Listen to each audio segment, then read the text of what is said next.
Today is, what is today? September 23rd, Tuesday, and hope everyone's having a good day. This is Chubby W, and we're going to start it out just like normal, show you a few of the cards I got, and today we're going to be talking a little bit about the 2025 Donruss, which I'm becoming a fan of, and the Topps Tier 1, which we're going to be ripping a box at the end of this. It is high risk, high reward, it's expensive, and I've been watching a lot of videos. It doesn't seem like people have been getting a whole lot of much. Out of all the videos I watched, I did see one very good one. It was the Willie Mays Bat Knob, 1 of 1, which was incredible, but for the price you pay for these Tier 1s, this will probably be the only box I get this year. I've opened a couple in the past, and as you can see, I got some Tier 1 stuff out here from last year. I got Chourio rookie to 25 autographed, Crow Armstrong rookie to 99 autographed, Dominguez to 49 autographed, and Ellie De La Cruz numbered. That one's not autographed. I wish it was. He's one of my favorite players. Hopefully his hitting picks up a little bit. They've got a chance to make postseason. They might make it just because my Cubs let them beat them for 4 games, but that was kind of unfortunate. And then we were talking about what we've been finding in my childhood home's basement, and we've been going through stuff. Well, this is just one of the little things we found. An old RC Cola can. Probably anybody younger than us doesn't remember when the openings looked like that. Yep, RC can with Johnny Bench on it. Goes along with my big collection of Johnny Bench stuff, which I'm going to put on here eventually. And with that, we're going to take a sip of our coffee and talk a little bit about these Donruss 2025s. This is not the last box I opened. I opened a mega box, which had 2 autograph or memorabilia cards in it. And I got to tell you, for the price, I know they're not licensed team-wise. I know they don't have the team name on there or the logo, but you just really get some good pulls. The memorabilia. I've been very happy with it for the price. I'd say if you're just getting it for your own collection, or maybe some kids want to get into getting cards and get some exciting stuff, get a relic or an autograph, I'd say this is the way to go. They're pretty good, pretty neat. I had some around here to show you. I gotta grab them real quick.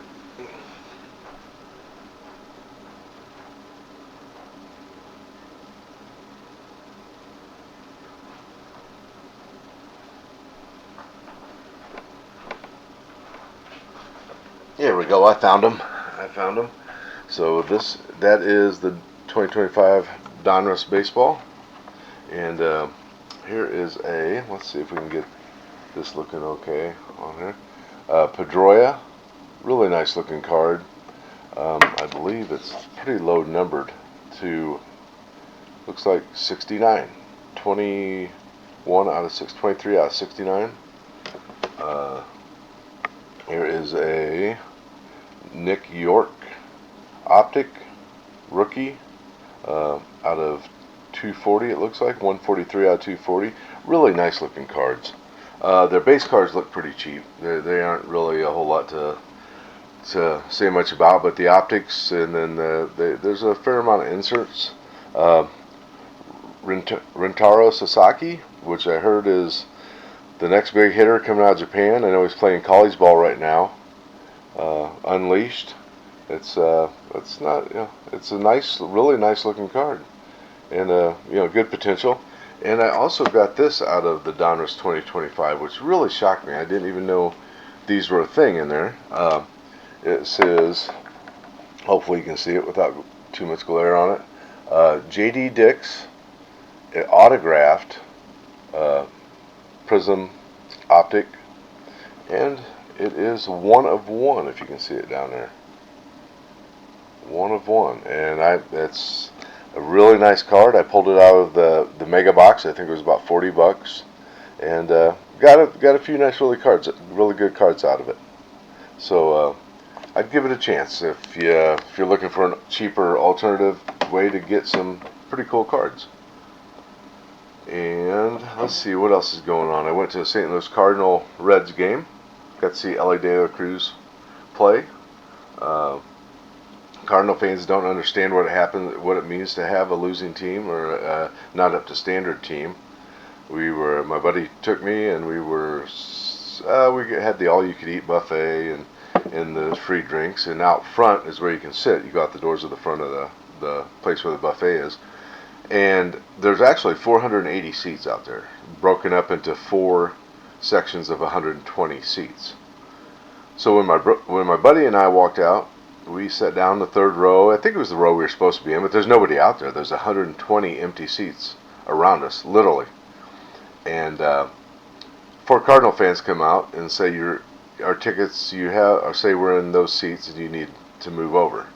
Well, we were the only 2 guys in an area of 120 seats. We were in the third row. They could have walked up to the first row. There'd been nobody out there. It was the 5th inning already. So it was halfway through the game. It's not like there's going to be a rush. And as far as the area goes, the buffet and bar, they sold less than half the tickets in there. So, and it was 93 degrees. Nobody wanted to be out. So we scooted over, obliged them. This is Cardinal Stadium. Do as the Cardinal fans do. And they made us move over and sat down. Well, we moved over about 3 or 4 seats, past the seats we were supposed to be in, so we weren't smushed in against the new people. And believe it or not, out from the other door comes walking some people, and they actually stopped and told us, "You're in our seats, you need to move over." And there's still, let's see, 120 minus 6. There's still 114 seats out there that can be used. We're in the third row back. They could sit in the front. They could sit anywhere they wanted to. Nobody'd been out there the whole game. It was the 5th inning, almost 6 by now, I think. And they actually had us move. So instead of getting up and moving, we just moved over into our seats. So there's a row of 10 people sitting in a completely empty section. I couldn't believe it. So obviously the Cardinal fans don't know that when you're not doing well or making the playoffs and you're not selling but 8,000, 10,000 tickets, that you can pretty much sit anywhere. Trust me, I'm a Cub fan. I know how it goes when you're having a losing season. So hopefully they learn or figure something out or use a little common sense somewhere along the way. But that was my experience. And so now, as promised, we have our Tier 1 2025. From what I know about these, I opened, I think, maybe 3 boxes last year. For the most part, fairly disappointed in what I got. These are actually, the Chourio was a redemption. The other 3 were the best cards I got by far. But I've been watching a lot of videos of people opening the 2025 Topps Tier 1, and they are very displeased. I probably watched close to 20 openings, and the only one thing that really wowed me was a Willie Mays bat knob, 1 of 1, and it was really, really nice. It was beautiful. Other than that, it was very underwhelming. So this will probably be the only 2025 Tier 1 that I do.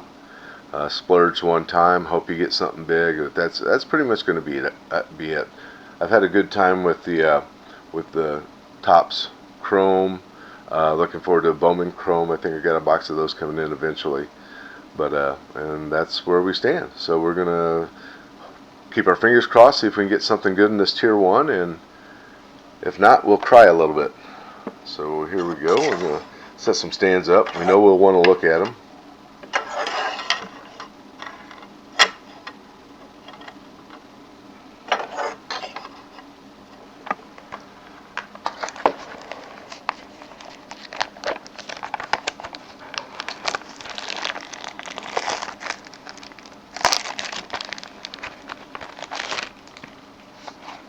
Not really knowing what to expect, just kind of going off last year.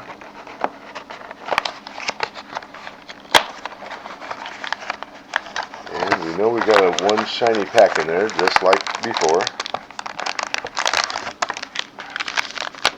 Feels pretty thin. Feels pretty thin. We'll try to do a little covering up for you. Use old Rentaro here for the cover up. And let's see what we got. Keep our fingers crossed. It's always exciting. This is the exciting part right here.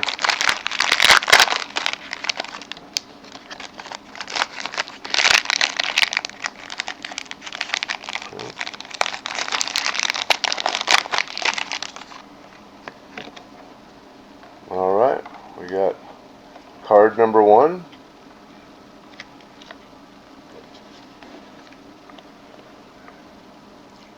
Ronald Acuna Jr. That's the base card.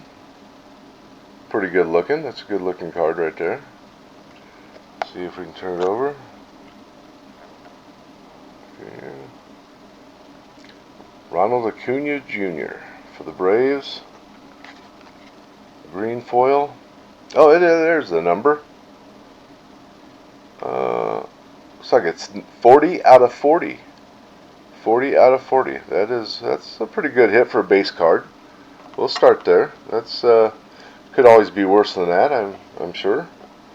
Here we go on the next one. Let's see what we got. Relic. Dansby Swanson, which a lot of people would consider this not a very good card, but I'm a Cubs fan and I think it is very nice. 74 out of 159. Relic. Dansby Swanson. I really appreciate this card. He's been pretty solid for the Cubs this year. Not a lot of power, but Tier 1 relic. Very cool. I'm very happy with that. Just personally pleased. These are going in my collection anyway. I'm not looking to get rid of anything unless somebody made a silly offer, but let's see what we got on the next one. Should be an autograph coming up. Was that Evan Carter? Breakout Evan Carter autograph. Very nice. Out of 199. 54 out of 199. Nice looking cards. Evan Carter. I know I've heard of him a lot. I don't know if he was an all-star or not, something like that, but I've heard his name and I know he's a pretty good player. So Evan Carter autograph. We got one more left. Let's see what it means. See what happens. Oh, we got it upside down, it looks like. It's out of